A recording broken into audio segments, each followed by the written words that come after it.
Hey guys, Kristine Dunn here with eXp Realty. And are you a first-time home buyer?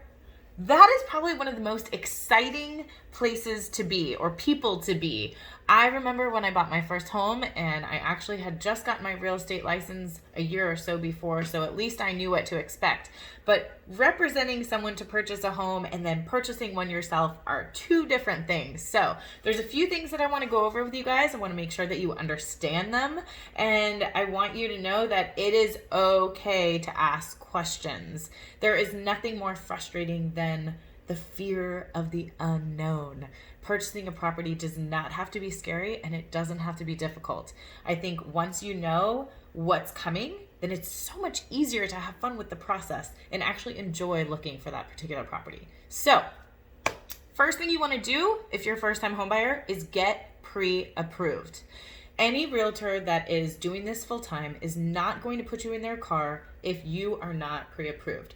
There are a couple of reasons why, but the first and most important reason that you should get pre-approved prior to starting to look at homes with a realtor is because this really gives you a better idea of what you can afford.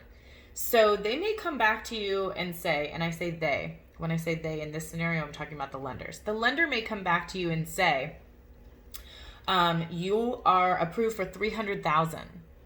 That is amazing because our annual interest rates right now are like low threes, and I've heard people getting in the twos right now. So 2020, this is just a crazy year all around. But you guys need to understand that a $300,000 mortgage, you need to know what that equates to as a payment. So if you speak with your your lender and they say, okay, you're approved for 300, that's great. Now let's work backwards. Find out what your monthly payment would be if we do spend the full 300, right?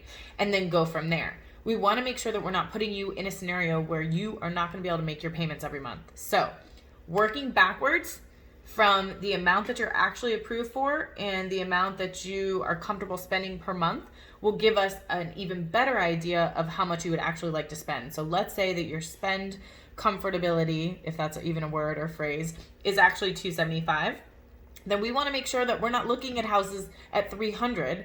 We want to look maybe up to the 300 price point, but knowing that we would be making an offer for significantly less. So make sure that your first thing to do is get pre-approved. If you do not have a mortgage company to work with, no problem. A realtor can give you one of their connections. We usually have 2 or 3 in our back pockets that we love to work with and that are really great at what they do. So if you don't have a lender, no worries. You can reach out to myself. I'm here in Florida, or if you're somewhere else in the country, reach out to someone else in your area. You can Google it too. But I always say that it's good to have a realtor and a mortgage company that work together frequently because they have that good synergy going, right? And they know each other and they know how the process works and they do deals together. So it just makes the whole process go a whole lot smoother. So I hope this was helpful. If you have further questions, drop them below or shoot me a message.